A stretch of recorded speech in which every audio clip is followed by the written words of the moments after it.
मोठं काम ज्या नातारांनी केलं ते आदरणीय नामदार हसनसाहेब मुश्रीफ, महाराष्ट्र राज्याचे वैद्यकीय शिक्षण मंत्री, त्याचप्रमाणे या ठिकाणी उपस्थित असलेले भैया पाटीलजी, शशिकांत खोत साहेब, सुरेशजी घोरपडे सरकार, ज्योती मुसळे, दानाजी तोरसकर, त्याचप्रमाणे माझे जीवाभावाचे सहकारी सुभाष गडकरी, पुरुषोत्तम साळुके,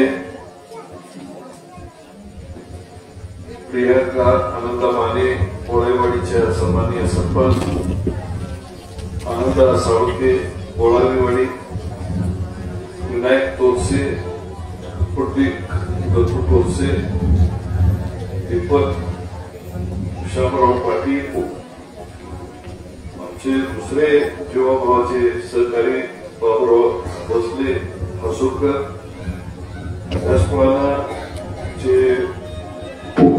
महाराष्ट्र आपल्या गावचे सुपुत्र आमचे सहकारी महाराष्ट्र तोरसे, रघुदादा साळुके,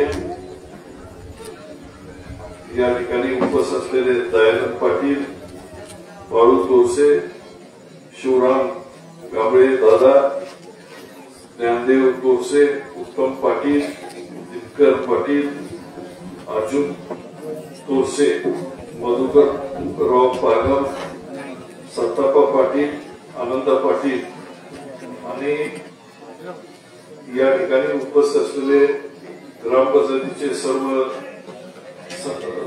सन्माननीय सरपंच, ग्रामपंचायतीचे सदस्य, युवा संघटनेचे सर्व पदाधिकारी उपस्थित, या ठिकाणी सर्व माझ्या माता भगिनी, शेतकरी बंधू, तरुण मित्र, मोहन पाटील आमचे मित्र, गुरुजी नाही बाहेरगावी गेले आणि त्यात या ठिकाणी उपस्थित सर्व माझ्या माता भगिनी मोठ्या संख्येने उपस्थित असलेल्या आणि सर्व सन्माननीय कोळाईचे सन्माननीय ग्रामस्थ, तरुण मित्र आणि बालमित्र, आज या ठिकाणी दुःखद प्रसंग घडला. आदरणीय स्वर्गवासी सखाराम पागम यांना आपण आदरांजली वाहून या कार्यक्रमाला सुरुवात केली. मी आदरणीय पागम साहेबांच्या रक्तवरील स्मृतीला अभिवादन करतो आणि माझ्या 2 शब्दाला सुरुवात करतो. माझ्या मित्रांनो, या ठिकाणी अनेक प्रकारचे लोक जन्माला येतात, आपलं जीवन जगून निघून जातात. आपल्या भावेश्वरीच्या प्राणामध्ये बोलत असताना मला जे सत्य आहे तेच मी आयुष्यभर जोपासलं. प्रामाणिकपणाची कास कधी सोडली नाही. जिथं जिथं कारभार केला तिथं भ्रष्टाचाराला श्वास कधी घेऊ दिला नाही. सामान्य माणसाचं हित जिथं आहे त्या बाजूने उभा राहण्याचं काम केलं आणि हे सगळं करत असताना मुश्रीफांच्या बरोबर 25-30 वर्ष सातत्यानं उभ्यानं संघर्ष करत राहील. परंतु एक गोष्ट घडली की मला साखर कारखाना काढल्याशिवाय पर्याय नव्हता. माझ्या अन्नपूर्णा योजना ज्याच्यावर जवळजवळ 1 लाख टन ऊस आहे, ती डोंगराळ भागामध्ये ही योजना काढली, कर्ज काढून काढली, ती कर्जमुक्त केली आणि ही कर्जमुक्त करून डिव्हिडंड देऊन सगळं लोक आमचे सुखी झाले. सगळे सिमेंट कॉम्प्लेक्सच्या घरात राहायला लागले. पूर्वी पूर्वी म्हशी असायच्या, आता एवढ्या नाटक्या म्हशी गावात आल्या, काही आल्या. 10,000 लिटरच्या वर दुधाचं उत्पादन एकेका गावामध्ये होते आणि एवढी सगळी प्रगती झाल्यानंतर उसाला ऊस उचलायला भयंकर मोठ्या प्रमाणात सगळ्यांचा मला त्रास व्हायचा. मुश्रीफांचा कारखाना एक सोडला तर बाकी सगळे कारखाने हे आमच्या विरोधातले. मुश्रीफांचा कारखाना अलीकडे आमच्या बाजूचा आणि हे सगळे कारखाने विरोधी असल्यामुळं ऊस आम्हाला कुठं घालायचा. आमच्या मुलांना नोकऱ्या नव्हत्या, ट्रॅक्टरला काम नव्हतं, बैलगाड्यांना काम नव्हतं, कवटे मंडळापर्यंत लोक जायचे रोजगारासाठी. आणि मग कुठं ना कुठंतरी ह्याच्यामध्ये सुधारणा व्हावी म्हणून नवीन टेक्नॉलॉजी निघाल्यानंतर मी 4-5 वर्ष प्रयत्न केला. अनेक बँकेच्या दारामध्ये जाऊन कुठेही यश मिळेल. शेवटी माझ्या काही संचालकांनी सांगितलं की मला ते कृषी साहेबांना आपण विचारू. आता आटला हरी काय करणार, कुठं जाणार, जाऊ शकत नव्हता, सगळीकडे जाऊन जाऊन थकल्याला. मग म्हणलं जावा कृषी साहेबांना जाऊन भेटून या. आणि मग तिने भेटल्यानंतर ती पहिल्याच भेटीत सांगितलं जरूर मी मदत करायला तयार. आणि त्याप्रमाणे तिने मदत केल्यामुळं आमचा आता तुला कारखाना उभा राहायला पाहिजे. आणि हा कारखाना उभा राहिला त्याच्यामधल्या बारकावी मला फारशी माहिती नव्हती. अजितदादा आलेले त्यावेळेला तिने सांगितलं कारखान्यावर की ह्या तुमच्या एवढ्या कारखाने यशस्वी होत नाहीत. आम्हाला वाटलं आमची काम कसं आहे, आमचं सातत्य आहे, आमचा प्रामाणिकपणा आहे, यशस्वी होणारच. पण ते होईना नव्हतं ते साधन आहे. आणि मग आमच्या लक्षात आलं की 2.5 लाखाच्या वर कृषी केल्याशिवाय हा कारखाना यशस्वी होणार नाही. आणि म्हणून यंदा आम्ही तसं करायचा निर्धार केलेला आहे. परंतु इथपर्यंत पोहोचण्यामध्ये जे सगळ्यात मोठं जर श्रेय कुणाला द्यायचं झालं या महाराष्ट्र राज्यामध्ये तर ते आमदार मुश्रीफांना द्यायला पाहिजे. कारण माझ्या विरोधात असताना सुद्धा त्यांनी मला हा कारखाना उभा करायला मदत केली. अजूनही त्यांच्या मदतीशिवाय आमचा कारखाना चालू शकत नाही अशी परिस्थिती आहे. आणि हा कारखाना निश्चितपणाने एक दिवस नावारूपाला आणायचं या तळमळीनं मी सुद्धा त्याच्यामध्ये प्रयत्नशील आहे. आणि हा कारखाना निश्चितपणानं आम्ही यशस्वी करू याची मला खात्री आहे. ते आमचा डोंगराळ भागच आहे आपल्यासारखा, जरासा तुमच्यापेक्षा बरा. आणि दूधगंगा नदी पासून जवळ असल्यामुळं ती योजना केली. योजना करत असताना मला बऱ्याच लोकांनी फळ्यात काढलं. गावाच्या गाव हे बुडणार म्हणायचे. आम्ही आमच्या जमिनीवर कर्ज काढले, पाणी परवाने मिळवले आणि स्कीम उभी केली. मुश्रीफ साहेबांना मी पाठिंबा देताना त्यांना एक विनंती केली होती की शाश्वत विकास पाहिजे. रस्ते बांधणे काम महत्वाचंच आहे. रस्ते बांधणं, शाळा बांधणं, दवाखाने बांधणं, कटारी करणं, आरोग्याच्या सेवा पुरवणं, लोकांना लाडकी बहीण योजनेसारखे लाभ देणं, तुमच्या परित्यक्ता भगिनींना पेन्शन देणं, आबालवृद्धांना पेन्शन देणं, ही सगळी कामं अतिशय महत्वाची आहेत. परंतु स्वबळावर सुखी व्हायचं झालं तर शेतीला पाणी पाहिजे. आणि म्हणून मी मुश्रीफ साहेबांना विनंती केली होती की 3 योजना या ठिकाणी आज करणं गरजेचं आहे. एक अर्जुनीची योजना, अर्जुनी गावाला, दुसरी कर्जुनीच्या तलावामध्ये पाणी पाडणं आणि तिसरं तुमच्या इकडं पाणी आणणं. आणि मुश्रीफ साहेबांनी ते मोठ्या मनानं ते मान्य केलेलं आहे आणि त्या दृष्टीनं त्यांचा पाठपुरावा चालू आहे. म्हणजे नुसतं सांगितलं निवडणुकीपुरतं ऐकलं आणि इकडं ऐकलं इकडं सोडून दिलं असं नाही, परंतु त्याचा त्या दृष्टीनं पाठपुरावा चालू आहे.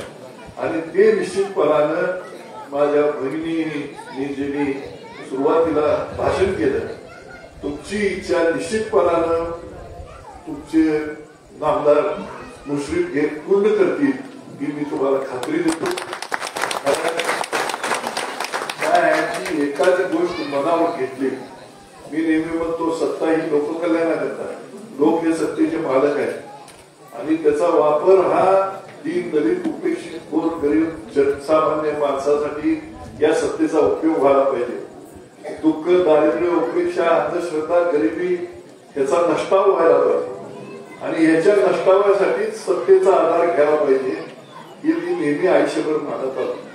आणि मी नामदार मुश्रीफांना माझ्या कारखान्याला निवड मदत केली म्हणून मी पाठिंबा दिला नाही, परंतु ह्या सर्व गुणांना संपन्न असलेला आमचा मित्र आहे आणि म्हणूनच त्यांना आम्ही पाठिंबा देण्याचा निर्णय घेतला. कारण गरिबाच्या बाजूने सत्ता उभी करायचं सामर्थ्य हे केवळ आणि केवळ नामदार मुश्रीफांच्या मध्ये आहे हे या ठिकाणी मला आठवत.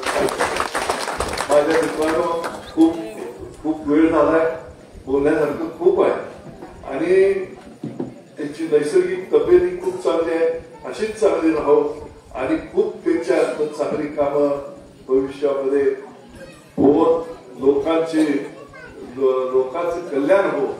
परंतु साहेब माझी काय लागेल तिथं मदत घ्या, परंतु या ठिकाणी पाण्याची जी मागणी या ठिकाणी केलेली आहे सुरेशरावांच्या विहिरीवर आता अवलंबून राहून चालणार नाही. आपल्याला सुरेशरावांनी जे अवधाने पूर्वी दाखवलं हे अवधाने आता पाईप मधलं पाणी आणून पाडून ह्या शेती हिरव्यागार केल्याशिवाय साहेब आपल्याला अत्यंत नाही आणि ते आपण करावं एवढी भावेश्वरीची प्रार्थना करतो.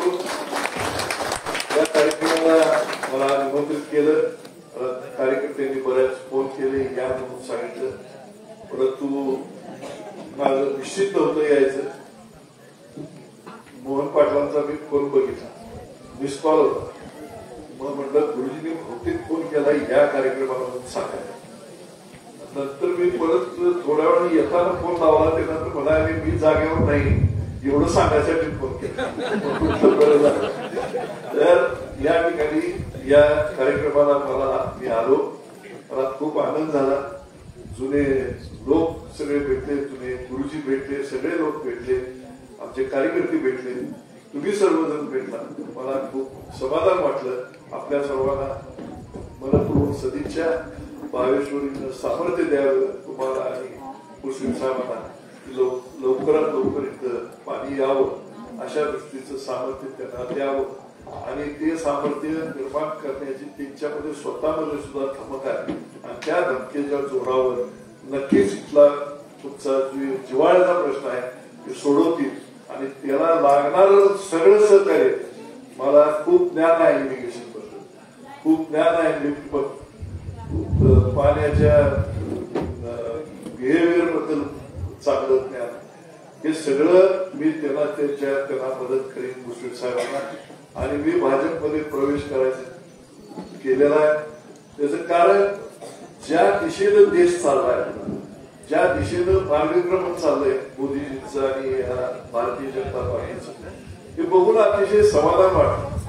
पूर्वी आपण अवलंबून असायचं इतर देशांवर शस्त्रास्त्रासाठी.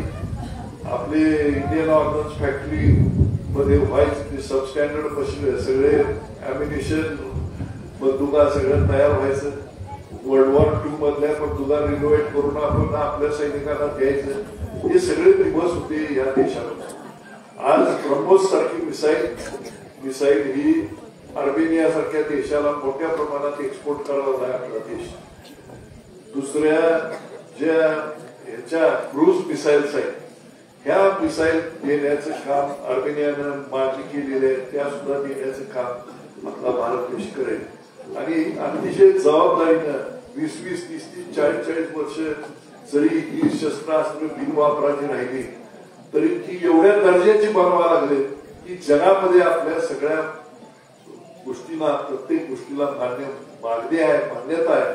आणि म्हणून या देशाच्या प्रगतीमध्ये आपण एक खारीचा वाटा तरी उचलला पाहिजे. ह्या उद्देशानं माझ्या कार्यकर्त्यांच्या सह या दिशेनं वाटचाल करायची म्हणून आम्ही भाजपमध्ये प्रवेश केला. मी कुठल्याही पद मागितलेलं नाही, कुठल्याही निवडणुकीला मी उभा राहणार नाही, कुठलीही व्यक्तिगत महत्वाकांक्षा माझी नाही. फक्त आता ज्या संस्था आहेत त्या चांगल्या चालवणे, त्या सुस्थितीत आणणे आणि भविष्यातल्या आमच्या कार्यकर्त्यांच्या पिढीला त्याचा आधार निर्माण करून देणे, कार्यकर्त्यांच्या उन्नतीसाठी जे काय मिळेल ते कार्यकर्त्यांना देणे, एवढ्यासाठी माझ्या मित्रांनो मी हा पक्ष प्रवेश केलाय. व्यक्तिगत महत्वाकांक्षा आपल्या काहीही नाही, कुठलीही अपेक्षा नाही, कुठलं महामंडळाची मागितले नाही, काही मागितले आणि मागणार पिण्याने आणून दिलं तरी घेणार. कारण जे काही मिळलं त्याच्यावर न्याय दिला पाहिजे, जसं मुस्लिम साहेब देतात. आणि ते न्याय देण्याची माझी मानसिकता आता नाही आहे. ह्या संस्था मला स्टेबल करायच्या आहेत आणि त्यामुळं ह्याच्यासाठी उर्वरित आयुष्य मी खर्च करीन. आपल्या सर्वांना भेटून खूप आनंद झाला. आपल्या सर्वांना सदिच्छा. धन्यवाद.